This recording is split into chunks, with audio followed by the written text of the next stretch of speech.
इदानीं पञ्चत्रिंशत्तमकारिका अभ्यासः इति प्रमाणम् अधिकृत्य प्रतिपाद्य तदेव अन्तिमम् अस्माभिः तद्दिने कृतम् अन्तिमे वर्गे। तदनन्तरं पुनः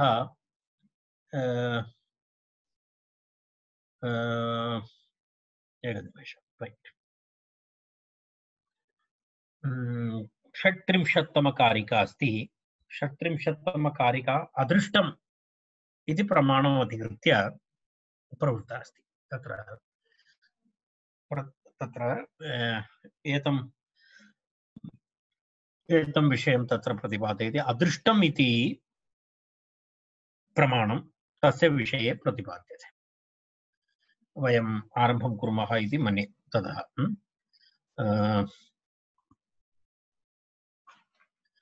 अहमेकवारं पठामि, भवन्तः अपि पठन्तु। प्रत्यक्षमनुमानं च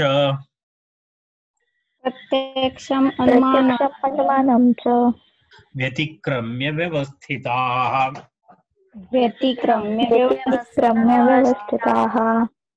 पितृरक्षपिशाचानां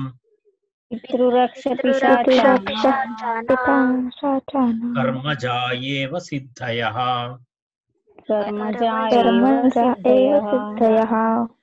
पुनरेकवारं पठामः। प्रत्यक्षमनुमानं च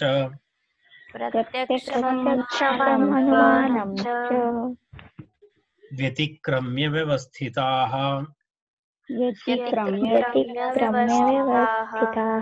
पितृरक्षपिशाचानां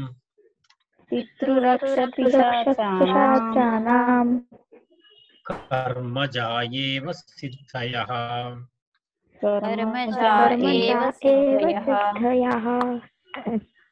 तत्र अत्र प्रतिपाद्य विषयः अस्ति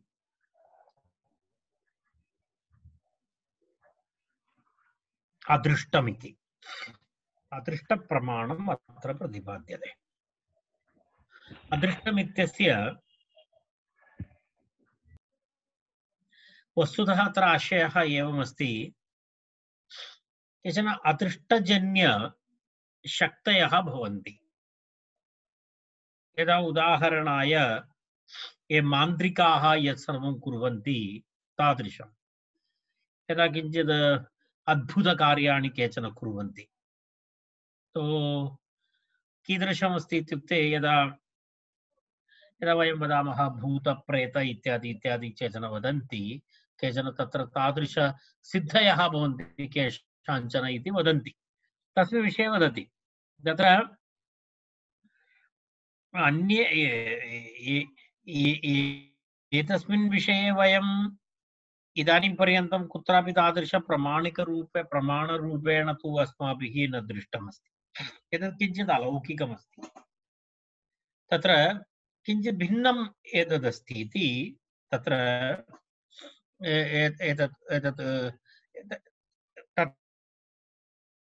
किमिच्छति इत्युक्ते ऋषीणामपि यत् ज्ञानमस्ति तद् वस्तुतः एकमस्ति।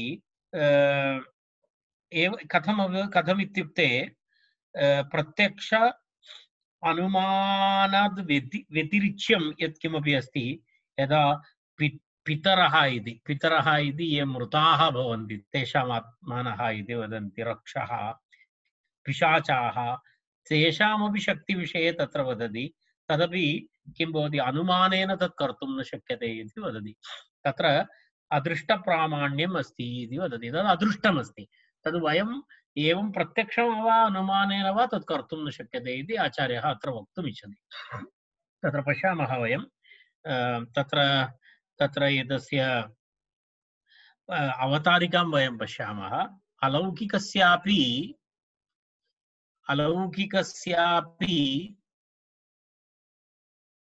ज्ञानस्य आगममूलकत्व उपपादनाय अदृष्टविशेषजन्यत्वम् आख्यातुम् अदृष्टविशेषजन्यं पित्रादीनाम् अलौकिकम् आर्षज्ञानम् आह इति तत्र अवतारिका। अलौकिकस्यापि आर्षज्ञानस्य अर्थात् आर्षज्ञानस्य ऋषीणां ज्ञानस्य तद् वस्तुतः अलौकिकम् अस्ति, लौकिकं नास्ति। अलौकिकस्य अपि आर्षज्ञानस्य किमस्ति? आगममूलकत्व उपपादनाय, तस्य आगममूलकत्वम् अर्थात् ऋषीणां ज्ञानम् आगममूलकमस्ति इति दर्शयितुं किं करोति? आगममूलकत्व उपपादनाय आचार्यः किं करोति? अत्र अदृष्टविशेषजन्यत्वम्, अत्र विशिष्टम् एकं ज्ञानं प्रमाणम् अदृष्टनामकम् अदृष्टविशेषजन्यत्वम् आख्यातुम्। अदृष्टविशेषजन्यं पित्रादीनाम् अलौकिकम् आर्षज्ञानं दर्शयति। कारणम् अलौकिकम् आर्षज्ञानं तु भवत्येव। तर्हि तद् विवरणार्थं तत्र आचार्यः पित्रादीनाम् अलौकिकम् आर्षज्ञानम् आह। पित्रादीनाम् इत्युक्ते यदा पितरः, मृताः, देवताः, रक्षाः अथवा पिशाचाः, एतेषां तत्र शक्तिविषये तत्र दर्शयितुं तदपि आगममूलकम् अस्ति। अर्थात् तेषाम् अलौकिकम् आर्षज्ञानम् अस्ति। तद् अलौकिकमस्ति तत् ज्ञानं, तद् लौकिकं नास्ति। तर्हि तद् दर्शयित्वा एतदपि ज्ञानम् एवमेव आर्षज्ञानं भवति इति वक्तुं प्रतिपादयितुं तद् अदृष्टजन्यमस्ति प्रतिपादयितुम् आचार्यः एतादृशीम् अवतारिकां कृत्वा तत्र पश्यतु, अलौकिकस्यापि आर्षज्ञानस्य अलौकिकस्य किम् आगममूलकत्व उपपादनाय, आगममूलकत्व विवरणाय, प्रतिपादनाय अदृष्टविशेषजन्यत्वम् आख्यातुम्। अदृष्टविशेषजन्यत्वम् अर्थात् अदृष्टं नाम एक प्रमाणं, ततः विशेषजन्यत्वम् आख्यातुम् अदृष्टविशेषजन्यं पित्रादि लौकिकम् आर्षज्ञानम्। अदृष्टविशेषम् अर्थात् अदृष्टविशेषात् जन्यम् योग्यं भवति इति पित्रादीनाम् अलौकिकज्ञानम् आह इति तत्र पित्रादीनाम् अलौकिकज्ञानविषये प्रतिपादयितुम् आरभते। तत्र एवमस्ति, वयम् एतस्य पदच्छेदं पश्यामः। प्रत्यक्षम् अनुमानं च व्यतिक्रम्य व्यवस्थिताः पितृरक्षपिशाचानां कर्मजा एव सिद्धयः इति अस्ति पदच्छेदः। प्रत्यक्षम् अनुमानं च व्यतिक्रम्य व्यवस्थिताः पितृरक्षपिशाचानां कर्मजा एव सिद्धयः इति पदच्छेदः। तत्र अन्वयं पश्यामः। प्रत्यक्षम् अनुमानं च इति अर्थात् प्रत्यक्षप्रमाणे अनन्तरं पुनः अनुमानप्रमाणे च, अर्थात् एतद्द्वयम् अतिरिच्य व्यतिक्रम्य इत्युक्ते तद् एतम् अपेक्षया प्रत्यक्षम् उल्लङ्घ्य अथवा अनुमानम् उल्लङ्घ्य इत्यर्थः। व्यतिक्रम्य व्यवस्थिताः इत्युक्ते लौकिक प्रत्यक्ष अनुमान अगोचरत्वेन, अर्थात् एतत् प्रत्यक्षेणापि गोचरं न भवति, अनन्तरम् अनुमानेन च गोचरं न भवति। तदेव तत्र विवरणम् अस्ति। लौकिक प्रत्यक्ष अनुमान अगोचरत्वेन लोकप्रसिद्धाः इति तत्र एवमस्ति। अर्थात् प्रत्यक्षेणापि गोचरं नास्ति, प्रत्यक्षगोचरमपि नास्ति, अनुमानगोचरमपि नास्ति, तादृश तदेव व्यतिक्रम्य व्यवस्थिताः इति। प्रत्यक्षम् अनुमानं च व्यतिक्रम्य व्यवस्थिताः लोकप्रसिद्धाः पितृरक्षपिशाचानां सिद्धयः इति। पितृरक्षपिशाचानां सिद्धयः तद् किमस्ति? पितॄणां रक्षसां पिशाचानां च सिद्धयः सिद्धयः इति सिद्धयः इत्युक्ते तत्र एवम् आशयः यदा उदाहरणाय केचन किं तत्र अप्रत्यक्षः भूत्वा कोऽपि वा मान्त्रिकरूपेण एतेषां सिद्ध्या अप्रत्यक्षः भूत्वा अशरीरिरूपेण वार्तालापं कर्तुं तत्र यः करोति तं न दर्शयितुं न शक्नोति, सः अन्तर्धानं करोति स्वयम्। एतत् सर्वं कियद् विश्वासयोग्यमस्ति इति अहं न जानामि, परन्तु एतादृश शक्तयः सन्ति इति केचन वदन्ति, अहं न जानामि अस्मिन् विषये। तेन कारणेन मम अत्र एवं पूर्णरूपेण एतादृशविषये बहु आनुकूल्यं नास्ति, परन्तु तथा उच्यते पुरातनकाले केचन एवम् अन्तर्धानं कुर्वन्ति अथवा केचन एवं कुर्वन्ति यदा एक किमपि पेटिका भवति तत् कीलितं भवति परन्तु तस्य अन्तः किमस्ति इति वक्तुं शक्नुवन्ति इत्यादि। यदा यदा एकः प्रकोष्ठः कीलितः अस्ति, बहिः स्थित्वा तस्य अन्तः किमस्ति इति वक्तुं शक्नोति इति तादृशसिद्धयः भवन्ति इति केचन वदन्ति। तदेव दर्शनम् अन्तर्धानम् इत्यादि सिद्धयः। एतद् प्रत्यक्षेण वा अनुमानेन वा समर्थनं कर्तुं वयं न शक्नुमः, किञ्चित् भिन्नमस्ति। एतद् विशिष्टसिद्धिः अस्ति। तदेव गृहान्तस्थितवस्तुविषयकदर्शनम् अन्तर्धानादयश्च इति तत्र वदति। पश्यतु, कुड्यादीनाम् अवयवविभागम् अन्तरेव, अर्थात् कुड्यादीनां यदा पेटिका इत्यादि कुड्यादिकं भवन्ति अवयवविभागम् अन्तरेव, अथवा कारण तत्र उद्घाट्य अन्तः एवं अगत्वा गृहान्तस्थितवस्तुविषयकं दर्शनं कुड्यादीनाम् अवयवविभागमन्तरैव, अर्थात् वयम् एतद् यदा प्रकोष्ठः भवति कुड्यादीनां किं भवति अवयवविभागमन्तरैव, तद् भिन्नं भिन्नं न कृत्वा एव तस्य अन्तः किमस्ति इति गृहान्तस्थितवस्तुविषयकं दर्शनं। पुनः अन्तर्धानादयश्च, यदा एवं तिष्ठति शीघ्रम् अन्तर्धानं भवति, पुनः न दृश्यते, अशरीरूपेण वार्तालापं करोति इत्यादि इत्यादि पितृरक्षपिशाचानां याः सिद्धयः भवन्ति, यतः वस्तुतः कर्मजाः भवन्ति, कर्मजाः एव भवन्ति इत्यर्थः। कर्मजाः एव भवन्ति इत्युक्ते कर्माधीन अदृष्टशक्तिविशेषेणैव भवति इत्यर्थः। तत्र एवं भवति। एकनिमेषः,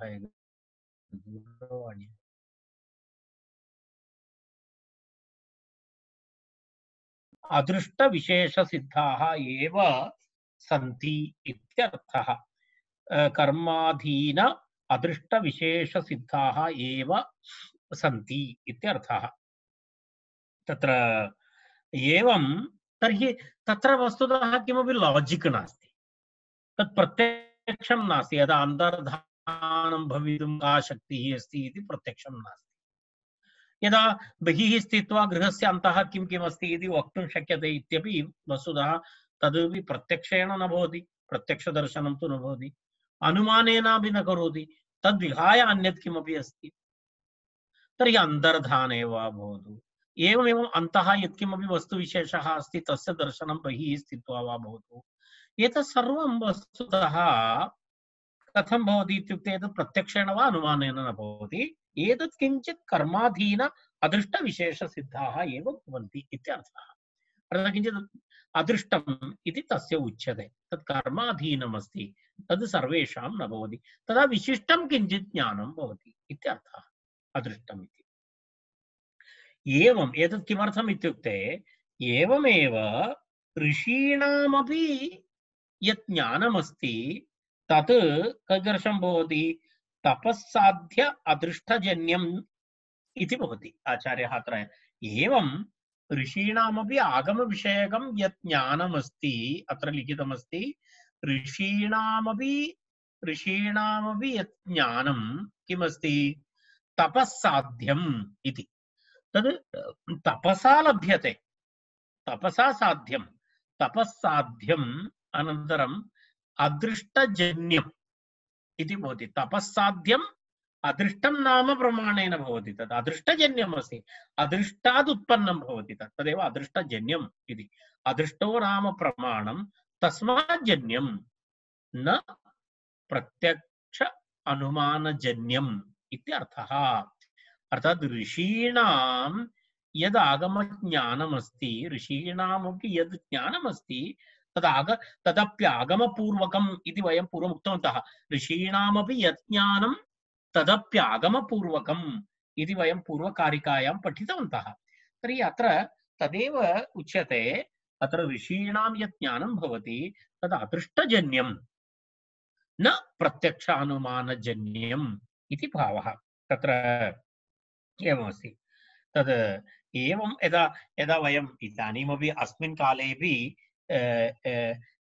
वस्तुतः एतत् सर्वं किञ्चित् पुरातनकालस्य श्रद्धा एतस्य विषयस्य आधारः वस्तुतः आधुनिके काले एतद् किं कियत् भवति इति अहं न जानामि यदा अस्माकं ग्रामेषु अपि मम बाल्यकाले अहं श्रुतवान् अस्मि कस्यापि भूतबाधा अभवत् इति किमपि किमपि वदति इति अनन्तरं सा प्रवचनादिकं करोति प्रेडिक्षन्स् करोति इत्यादिकम् इत्यादिकं मया श्रुतं दृष्टं च एवमेव जनाः कुर्वन्ति तत्सर्वं वस्तुतः एवमस्ति केवलं सामान्यजनानां या शक्तिः नास्ति तादृशी काचित् शक्तिः केषाञ्चन जनानां विशेषतया भवति तत् इदानीन्तनकालेपि भवन्ति केचन विशेषशक्ति काश्चन विशेषशक्तयः भवन्ति तर्हि पुरातनकाले तत् किं वदति तत्र पितृबाधा अस्ति रक्षोबाधा अस्ति इत्यादिकम् इत्यादिकं वदन्ति तर्हि एवं तद् दर्शितं तद् कियद् अस्ति इति न तस्मिन् विषये न परन्तु अस्माभिः किं स्वीकर्तव्यम् अस्याः कारिकायाः अथवा अस्मात् श्लोकात् आर्षज्ञानं यद् ऋषीणां यत् ज्ञानं भवति आर्षज्ञानं तद् ऋषिपरम्परया प्राप्नोति तद् वस्तुतः प्रत्यक्षं नास्ति प्रत्यक्षार्थं यदा पश्यतु प्रत्यक्षप्रमाणाय तत्र किमस्ति प्रत्यक्षस्य लक्षणं किमस्ति इन्द्रियार्थसन्निकर्षजं ज्ञानं प्रत्यक्षम् इति तर्कसङ्ग्रहे इन्द्रियार्थसन्निकर्षजं ज्ञानं प्रत्यक्षं भवति इन्द्रियार्थसन्निकर्षं भवति यत्र इन्द्रियार्थसन्निकर्षः न भवति तज्ज्ञानं प्रत्यक्षं नास्ति यदा पूर्वोक्तप्रकारेण यत् ज्ञानं भवति यदा गृहस्य अन्तः किमस्ति अथवा ऋषीणां बहुषु विषयेषु ज्ञानं त्रिकालदर्शिनः ऋषयः तेषां यत् ज्ञानं भवति तद् किं नास्ति इन्द्रियार्थसन्निकर्षजं नास्ति इन्द्रियार्थसन्निकर्षजं नास्ति इति कृत्वा तद् प्रत्यक्षम् इति वक्तुं न शक्नुमः अनन्तरम् अनुमानं नाम किमस्ति अनुमानं नाम साहचर्यज्ञानजन्यमस्ति अनुमितिकरणम् अनुमानम् इति अनुमानलक्षणम् अनुमितिकरणम् अनुमानम् अर्थात् तत्र साहचर्यज्ञानजन्यम् अस्ति यत्र यत्र वह्निः तत्र तत्र धूमः क्षम्यतां यत्र यत्र धूमः तत्र तत्र वह्निः तत्र सहचरितत्वं दर्शयति यथा महानसः इति तत्र यत्र धूमः भवति तत्र तत्र वह्निः अस्ति इति किं भवति साहचर्यज्ञानं भवति सर्वदा सहचरति इति साहचर्यज्ञानं भवति यत्र साहचर्यज्ञानं भवति तत्र अनुमानं भवति अत्र तदपि नास्ति यत्र साहचर्यज्ञानमपि नास्ति तर्हि तेन आर्षज्ञानम् अनुमानेनापि लभ्यं नास्ति अर्थात् आर्षज्ञानं किं साहचर्यज्ञानजन्यं नास्ति इति कृत्वा अनुमानं न किमर्थं नास्ति तद् प्रत्यक्षमपि नास्ति पुनः उपमानमिति अस्ति एकं प्रमाणं तदपि नास्ति उपमानस्य किमस्ति सदृशज्ञानजन्यमस्ति उपमानं नाम किमस्ति सदृशज्ञानजन्यमस्ति सदृशज्ञानजन्यं यदा गोसदृशो गवयः इति तर्कसङ्ग्रहे गोसदृशो गवयः इति वदन्ति तत्र उपमानज्ञानं भवति यः गवयः इति पशुविशेषः तत्र गवयः तं कोऽपि न जानाति तर्हि कथं विवरणं करोति गोसदृशः इति गौ इव अस्ति एषः पशुः इति तर्हि तत्र उपमानं दर्शयति तत्र किमस्ति उपमानस्य आधारः नाम किमस्ति उपमानस्य किं लक्षणं सदृशज्ञानजन्यम् उपमानम् अत्र सादृश्यमपि दर्शयितुम् अन्यत् किमपि नास्ति तत्र सदृशजन्यता नास्ति इति कृत्वा उपमानेनापि नास्ति तेन कारणेन आगमः एव प्रमाणम् अत्र आगमो नाम शब्दः आगमो नाम अस्माकं शब्दः पूर्वमेव मया प्रतिपादितमस्ति आगमः नाम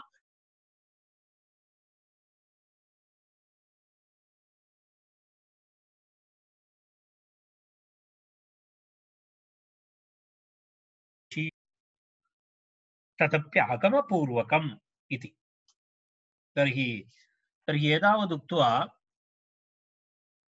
एतावदुक्त्वा तत्र अदृष्टविषये तावदेव उच्यते तदनन्तरं पुनः अग्रे वयं गच्छामः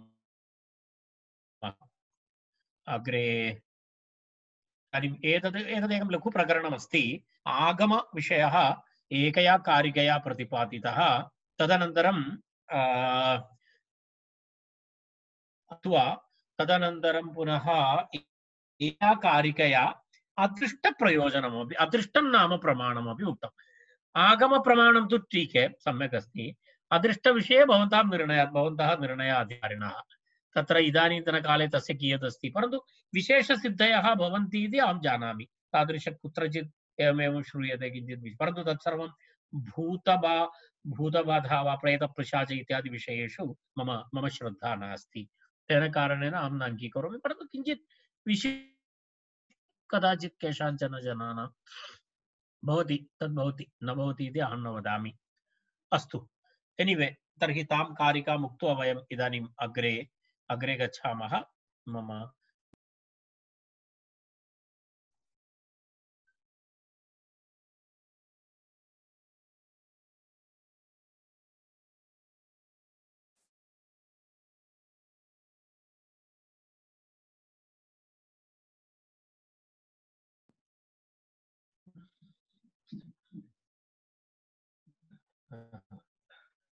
जलं स्वीकर्तुं गतवान् अद्य आदिनं भाषणमेव आसीत् प्रातःकालतः अस्तु तर्हि पुनरेकवारं पठित्वा वयम् अग्रे गच्छामः अहं पठामि इदानीन्तनकारिकाः किञ्चित् सरलकारिकाः अधिकविवरणस्य आवश्यकता नास्ति पठामः प्रत्यक्षमनुमानं च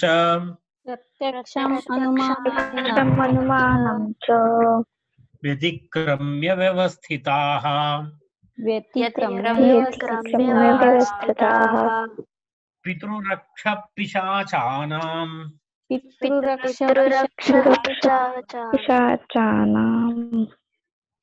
कर्मजा एव सिद्धयः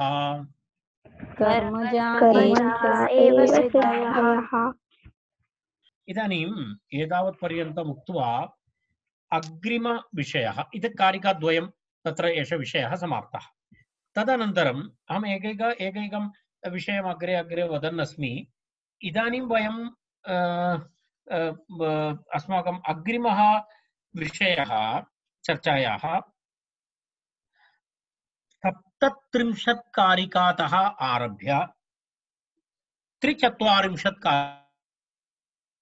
पर्यन्तम् एतत् सर्वं भवताम् एकैक विषयः अस्ति एक निबन्धः 37 तः आरभ्य 36 37 38 39 40 41 सप्तकारिकाः आगमस्य श्रेष्ठतां प्रतिपादयति अर्थात् आर्ष वेदमूलक आर्ष आगमस्य श्रेष्ठतां प्रतिपादयति आगमस्य श्रेष्ठता इति विषयः 37 to 43 कारिकापर्यन्तं 43 कारिकापर्यन्तम्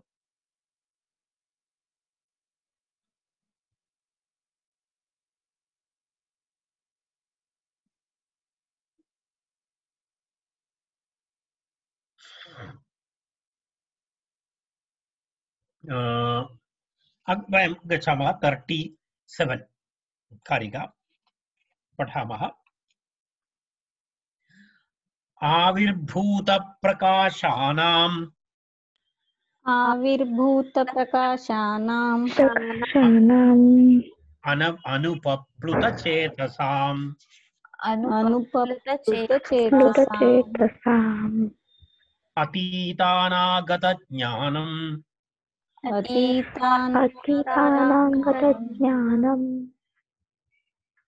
प्रत्यक्षान्न विशिष्यते। प्रत्यक्षान्न प्रत्यक्षान्न विशिष्यते। विशिष्यते। पुनरपि एकवारम् आविर्भूत प्रकाशानाम् आविर्भूत आविर्भूतप्रकाशानाम् अनुपप्लुत चेतसाम् अनुपप्लुत चेतसाम् चेतसाम् अतीतानागत ज्ञानम् अतीतानागतज्ञानम् प्रत्यक्षान्न विशिष्यते। प्रत्यक्षान्न विशिष्यते। तद् प्रथमम् इदानीमस्ति। तत्र इदानीं वस्तुतः अहं पूर्वमेव तद् उक्तवान्, तत् किञ्चित् तस्य अवतारिका यथा पूर्वमपि उक्तवान् अहं किम् आर्षज्ञानं तु किमस्ति एतदेव तस्य पूर्व अवतारिका इदानीं मया उक्तं किमस्ति आर्षज्ञानं न प्रत्यक्षम् आर्षज्ञानं न आनुमानिकम् आर्षज्ञानम् उपमानेनापि साधयितुं न शक्यते। इदानीं मया उक्तं किमस्ति ननु आर्षज्ञानं न प्रत्यक्षं किमर्थं तत्र इन्द्रियार्थसन्निकर्षजत्वं नास्ति अनन्तरं न न आनुमानिकं तत्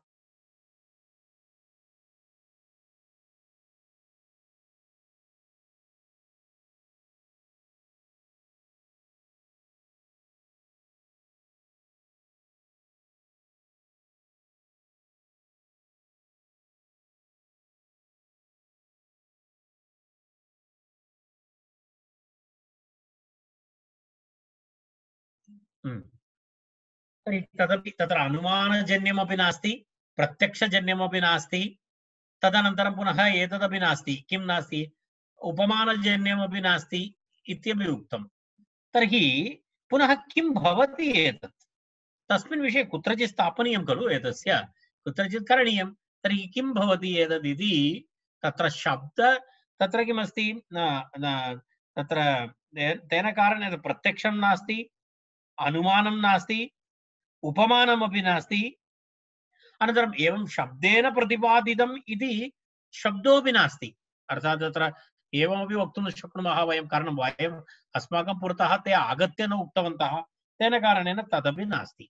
तर्हि किं भवति एतत् एतेषां ऋषीणां ज्ञानं तर्हि कीदृशं भवति न प्रत्यक्षं न अनुमानं न उपमानं न शब्दः तर्हि कीदृशं भवति एतेषां ज्ञानम् इति विषये कुत्रचित् स्थापनीयमस्ति खलु कुत्रचित् वक्तव्यं स्थापनीयम् एतत् इति कृत्वा तत्र अग्रिमः श्लोकः आविर्भूत प्रकाशानाम् अनुपप्लुत चेतसाम् अतीत अनागत ज्ञानं प्रत्यक्षात् न विशिष्यते इति तत्र पदच्छेदः। कथं पदच्छेदः एकवारं पुनः पश्यतु। किञ्चित् दीर्घशब्दाः सन्ति। आविर्भूत प्रकाशानाम् अनुपप्लुत चेतसाम् अतीत अनागत ज्ञानं प्रत्यक्षात् न विशिष्यते इति। उपप्लुतानि इति वदन्ति। उपप्लुतं नाम रजस्तमोभिः आक्रान्तम् इत्यर्थः। रजोगुणेन तमोगुणेन च आवृतम् इत्यर्थः। आक्रान्तम् इत्युक्ते आवृतम् इत्यर्थः। न उपप्लुतम् अनुपप्लुतम् इति उच्यते। न उपप्लुतम् अनुपप्लुतम् न उपप्लुतानि चेतांसि येषाम्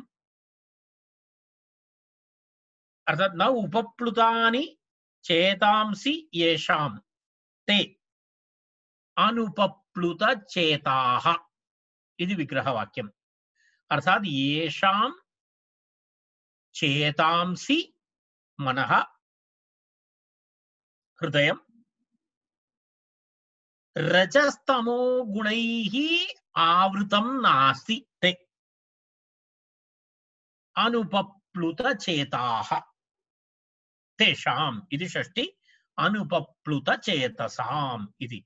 अर्थात येषां चित्तं रजोगुणेन वा तमोगुणेन वा अभिभूतं नास्ति ते ऋषयः ते एव अनुपप्लुतचेताः न उपप्लुतचेताः अनुपप्लुतचेताः तेषामिति षष्ठी बहुवचने अनुपप्लुतचेतसां विशेषणमस्ति।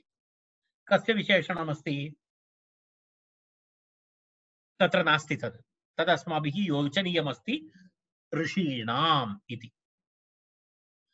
येषां ऋषीणाम् इति वयं किञ्चित् अन्वयपूरणाय तत्र शब्दयोः द्वयोः पदयोः अध्याहारं कुर्मः। तर्हि अनुपप्लुतचेतसां येषां ऋषीणां तर्हि ऋषयः कीदृशाः अनुपप्लुतचेताः अर्थात तेषां चित्तं रजोगुणेन वा तमोगुणेन वा अभिभूतं नास्ति पूर्णरूपेण सत्त्वगुणसम्पन्नाः ते सत्त्वगुणसम्पन्नाः ते। तर्हि तादृश ऋषयः अनुपप्लुतचेतसः चेताः। पुनः द्वितीयं तेषां विशेषणमस्ति आविर्भूतप्रकाशानाम् इति। कीदृशाः भवन्ति आविर्भूतः प्रकाशः ज्ञानम् अत्र प्रकाशः इत्यस्य ज्ञानम् इत्यर्थः। आविर्भूतः प्रकाशः इत्युक्ते आवरणरहितं ज्ञानम् इत्यर्थः। आविर्भूतप्रकाशः नाम आविर्भूतप्रकाशो नाम आवरणरहितज्ञानिनः ज्ञानं येषां ते। आवरणरहितज्ञानं नाम किमस्ति आवरणरहितज्ञानं नाम अज्ञानरूपी आवरणं तेषां नास्ति ज्ञाने। अज्ञानरूपम् आवरणं भवति चेत् ज्ञानं न प्रकाशते। तेन कारणेन वयं वदामः खलु अज्ञानतिमिरान्धस्य ज्ञानाञ्जनशलाकया चक्षुरुन्मीलितं येन तस्मै पाणिनये नमः इति। कारणम् अज्ञानमिति एकम् आवरणं भवति। कस्य उपरि भवति ज्ञानस्य उपरि। तेन ज्ञानं न प्रकाशते। एतेषां ऋषीणां रजोगुण तमोगुण अभिभूतत्वं नास्ति इति कृत्वा तेषां सात्विकं ज्ञानमस्ति। तपसा तत् कथं प्राप्नोति तपसा क्षीणकल्मषाणाम् इति। तपसा क्षीणकल्मषाणां तेषां पूर्णकल्मषं तपसा गतं पापः। कल्मषं नाम पापः इत्युक्ते पापः नाम रजस्तमो गुणैः यदज्ञानं तद् तपसा गतम्। इदानीं तेषाम् आवरणरहितः प्रकाशः अस्ति। आविर्भूतप्रकाशः इत्युक्ते तेषाम् आवरणरहित प्रकाशः ज्ञानं तेषां भवति। तादृशानाम् आविर्भूतप्रकाशानाम् इति। तर्हि विशेषणद्वयं किं किमस्ति अनुपप्लुतचेतसाम् आविर्भूतप्रकाशानाम् येषां ऋषीणाम्। येषां ऋषीणाम् इति अस्माभिः योजनीयम्। येषां ऋषीणाम्